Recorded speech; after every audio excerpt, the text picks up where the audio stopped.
परिवार रे संपर्कर समस्या, परिवार रे जागतिक चापर समस्या, परिवार रे आत्मिक अवनतिर समस्या। जेतबेले आमने परिवार रे संपर्क समस्या कहू तेतबेले आमने देखू अधिकांश परिवार रे बापा एवं माँ, स्वामी एवं स्त्री, पिता माता एवं पिला माने एमानक भितरे जो संपर्क रहिबा कथा सेही संपर्कर आज समय अभाव देखा जाए। आम माने स्वामी स्त्री हे रही थाउ गोटे छात तले आम माने गोटे जगह बसी थाउ किंतु आम माने एक आरक सहित कथबार्ता हेबा पाई जो समय दरकार मूल्यवान समय सेही मूल्यवान समय आम दे पाना। स्वामी निज काम व्यस्त थाए, स्त्री निज काम व्यस्त थाए। आम देखी था घरे पिला मानक सहित बापा माँ था किंतु पिला मानक सहित बापा माँ कथा पाई समय न था। आम मैंने जानिछु जड़े बड़ फुटबॉल खेलाड़ी अच्छा जे क्रिस्टियानो रोनाल्डो बोली थरे तांको माँ पचारे बापा रे तू जदि गोटे दिन खेलुचु ताहले तोर केते पैसा तोर इनकम होउछि। आ सेतेबेले से बड़ खेलाड़ी जे कि पृथ्वीर जड़े नामजादा खेलाड़ी से कहले मु जेतेबेले गोटे दिन खेले ताहा 10 लाख रु अधिक मोर आय आनी थाए घर को। तो ता माँ किछि कहले ना किछि दिन पर तांको माँ तांकर बहु को किछि टंका मागुछ। माँ मते किछि टंका बहु मते किछि टंका देबो से कहले कोन कहले ना मते दरकार अछि। तापर तांकर बहु तांको किछि टंका दउछ जेति टंका से मागुछ। तार किछि दिन पर से आसी रोनाल्डो तांकर पुओ को से 10 लाख टंका दउछन। ताको को कहउछन ए पैसा रख वो पछछि कोन पे मते पैसा दउछन। तो तांको माँ कहउछन नाही तू गोटे दिन जदि खेलिबा को जाऊ ताहाले तू 10 लाख अधिक उपार्जन करू आउ सही 10 लाख अधिक उपार्जन करिया पाई तू आमानक सहित समय देई पार नथ, आमानक सहित बसी पार नथ, आमान सहित कथा ही पार नथ।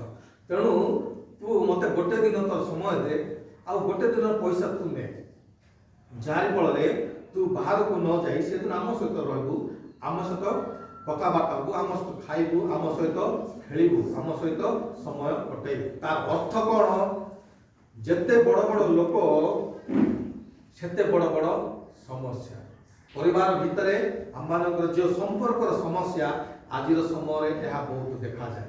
जारी फल कौन हुए बाबा काम करती माँ काम कर समस्त लगे सब किसी ठीक अच्छी बोली किंतु प्रकृत देखा गले किसी ठीक ना।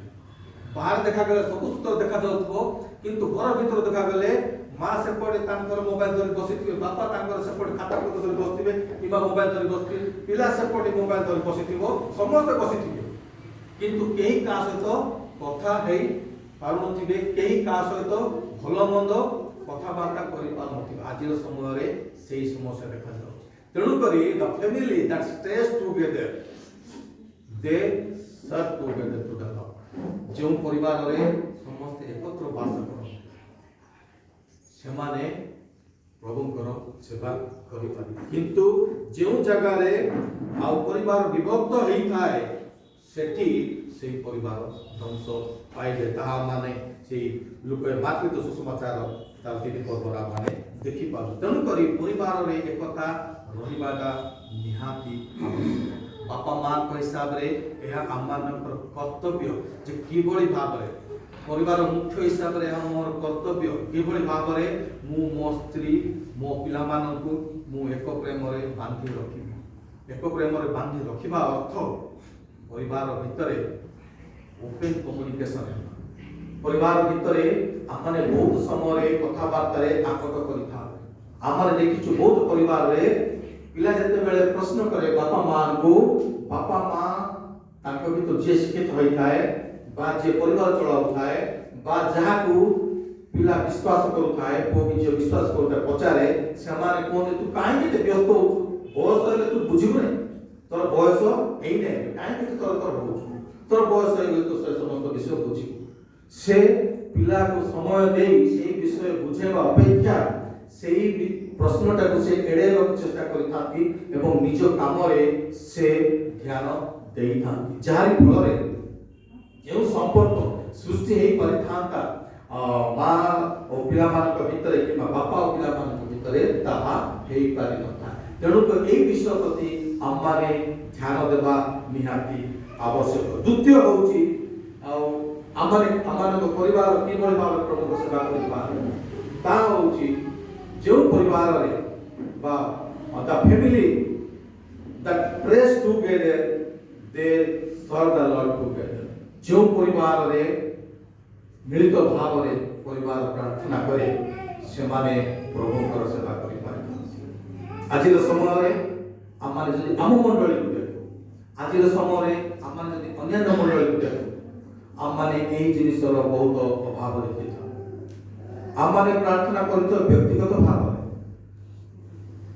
ସ୍ୱାମୀ ପ୍ରାର୍ଥନା କରିଥାଏ ବ୍ୟକ୍ତିଗତ ଭାବରେ ତାର ଲମ୍ବା ସମୟ, ସ୍ତ୍ରୀ ପ୍ରାର୍ଥନା କରିଥାଏ ବ୍ୟକ୍ତିଗତ ଭାବରେ, ଇଭେନ୍ ପିଲାମାନେ ମଧ୍ୟ ପ୍ରାର୍ଥନା କରିଥାନ୍ତି ବ୍ୟକ୍ତିଗତ ଭାବରେ। ଏହି ପ୍ରାର୍ଥନାଟା ଏକ କମିଟେଡ୍ ପ୍ରେୟାର ହେଇନଥାଏ, ଏକ ଧାରାବାହିକ ପ୍ରାର୍ଥନା ହେଇଥାଏ।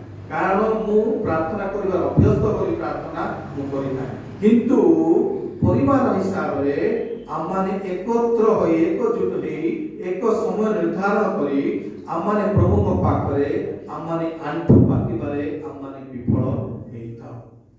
As a family we fail to come together to pray। ଆଉ ସେଇ ଜିନିଷର ଅଭାବ ଆମମାନେ ପରିବାର ଭିତରେ ଦେଖିଥାଉ। କିଭଳି ଭାବରେ ଆମମାନଙ୍କର ପିଲାମାନଙ୍କର ଦୈନନ୍ଦିନ ଜୀବନରେ, ଆମମାନଙ୍କର ଦୈନନ୍ଦିନ ଜୀବନରେ, କାରଣ ଆମମାନେ ମିଳିତ ଭାବରେ ପ୍ରାର୍ଥନା କରିବା ପାଇଁ ସମୟ ବାହାର କରିବା ପାଇଁ ସକ୍ଷମ ହେଇନଥାଉ। Why? We have our own priorities। We have our own priorities। ମୁଁ ମଧ୍ୟ ସେଇ ସମସ୍ୟା ମଧ୍ୟ ଦେଇ ଯାଇଅଛି। ଆମେ ବେଳେବେଳେ ଆମମାନଙ୍କ ସନ୍ଧ୍ୟା ପ୍ରାର୍ଥନା ସମୟ ଯଦି ବିଳମ୍ବ ହେଇଯାଏ, ତାହେଲେ ମା ପଚାରନ୍ତି ଆଜି କାହାର ମ୍ୟାଚ୍ ଚାଲିଛି, ଆଜି ମ୍ୟାଚ୍ କାହାର ଚାଲିଛି। ମାନେ ପାରିବାରିକ ଉପାସନା ସମୟରେ ଆମମାନେ ଉପାସନାଟିକୁ ଗୁରୁତ୍ୱ ନ ଦେଇ IPL ହେଉଛି, ୱାର୍ଲଡ କପ୍ ହେଉଛି, ଆମେ ସେଇ ଜାଗାରେ ବ୍ୟସ୍ତ ରହିଯାଇଥାଉ। ମା ସେପଟେ ଅପେକ୍ଷା କରୁଥିବେ, କିନ୍ତୁ ଆମମାନଙ୍କର ଖେଳ ପ୍ରତି ଆମମାନଙ୍କର ବହୁତ ଆଗ୍ରହ, ପ୍ରାର୍ଥନା ପ୍ରତି ଆମମାନଙ୍କର ଆଗ୍ରହ, ମାନେ ସେଇଟା ଆମମାନଙ୍କ ପାଇଁ କମ୍ପଲସରି ହେଇଯାଇଛି ଆଉ ପ୍ରାର୍ଥନା ଆମମାନଙ୍କ ପାଇଁ ଅପସନାଲ ହେଇଯାଇଛି। ଆପଣମାନଙ୍କ ପରିବାର କଥା ମୁଁ କହିପାରିବି ନାହିଁ, କିନ୍ତୁ ଆମ ପରିବାରରେ ଯେଉଁ ଅଧିକା ସମୟରେ ଆମେ ଷ୍ଟ୍ରଗଲ କରିଥାଉ ସେଇ ବିଷୟରେ ମୁଁ କହୁଛି। ଏକତ୍ର ପ୍ରାର୍ଥନା କରିବାର ଯେଉଁ ଆବଶ୍ୟକତା ତାହା ସମସ୍ତେ ଜାଣୁ, କିନ୍ତୁ ଯେଉଁ ଅନାବଶ୍ୟକ ଜିନିଷ ଆମମାନଙ୍କର କୌଣସି କାମକୁ ଆସିବ ନାହିଁ ସେହି ଜିନିଷରେ ଆମମାନେ ଅଧିକ ସମୟ ଦେଇଥାଉ ଏବଂ ଦରକାର ପଡ଼ିଲେ ଆମମାନେ ସେହି ପ୍ରାର୍ଥନାର ସମୟକୁ ଆମମାନେ ଅବହେଳା କରିଥାଉ। କିନ୍ତୁ ଆମମାନେ ପରୋକ୍ଷରେ ଆଶୀର୍ବାଦ ଚାହିଁଥାଉ ଏବଂ ଆମମାନେ ଚାହିଁଥାଉ ଯେ ଆମମାନଙ୍କର ପରିବାରରେ ସଦାପ୍ରଭୁଙ୍କର ମଙ୍ଗଳମୟ ହସ୍ତ ରହିଥାଉ। ହେବ କି ସମ୍ଭବ କି? ସମ୍ଭବ ହେବ, କାରଣ ସେ ଆମମାନଙ୍କ ପାଇଁ ଅପସନାଲ ହେଇକି ଅଛନ୍ତି, ସେ ଆମମାନଙ୍କ ପାଇଁ କମ୍ପଲସରି ହେଇକି ନାହାନ୍ତି। ଆଜିର ସମୟରେ family prayer, praying together is not an optional, is a compulsory matter. ଏହା ଏକ ବାଧ୍ୟତାମୂଳକ ବିଷୟ ଅଟେ, କିନ୍ତୁ ଆମମାନେ କେତେ ଜଣ ଏହାକୁ ଗୁରୁତ୍ୱର ସହ ବିଚାର କରୁଛୁ। ଆଜି ଯଦି ତାହା ବିଚାର କରିଥାନ୍ତୁ, ଯଦି କରନ୍ତୁ, ତାହେଲେ ଆମମାନଙ୍କର ପିଲାମାନେ ଆଜି ବହୁତ ସୁନ୍ଦର ଭାବରେ ସେମାନେ ପ୍ରଭୁଙ୍କର ଭୟରେ ସେମାନେ ପଢୁଛନ୍ତି ମଧ୍ୟ। ଅନେକ ପରିବାରର ଯେଉଁମାନେ ସେଭଳି କରୁଛନ୍ତି, ସେହି ପରିବାର ସୁନ୍ଦର ଭାବରେ ସେମାନେ ଗଢ଼ି ତୋଳୁଛନ୍ତି ନିଜ ପରିବାରକୁ। ସେହି ପରିବାରର ପିଲାମାନେ ବହୁତ ସୁନ୍ଦର ଭାବରେ ଆଚରଣ କରୁଛନ୍ତି, ସେମାନେ ପ୍ରଭୁଙ୍କ ଭୟରେ ପଢୁଛନ୍ତି। ଯଦି ଆମ ପରିବାରରେ ଆମ ପିଲାମାନେ ଯଦି ଆଜି ସେଭଳି ଆଚରଣ କରୁନାହାନ୍ତି, ତାହେଲେ ଆମମାନେ ସେଇ ବିଷୟ ପ୍ରତି ଦୃଷ୍ଟି ଦେବା, ଯେଉଁ ବିଷୟ ଯୋଗୁଁ ଆଜି ଆମ ପିଲାମାନେ ସେଇଭଳି ଆଚରଣ କରିବାରେ ବିଫଳ ହେଉଛନ୍ତି। ତାହା ହେଉଛି ଆମମାନେ ସେମାନଙ୍କୁ ମିଳିତ ଭାବେ ଯେତେବେଳେ ଆମେ ପାରିବାରିକ ଉପାସନା କରୁଛୁ, ତାହାକୁ ବାଧ୍ୟତାମୂଳକ କରିନଥାଉ, ତାହାକୁ ଏକ ଅପସନାଲ କରିଥାଉ, ଭଲ୍ୟୁଣ୍ଟାରୀ କରିଥାଉ, ସ୍ୱେଚ୍ଛାକୃତ କରିଥାଉ।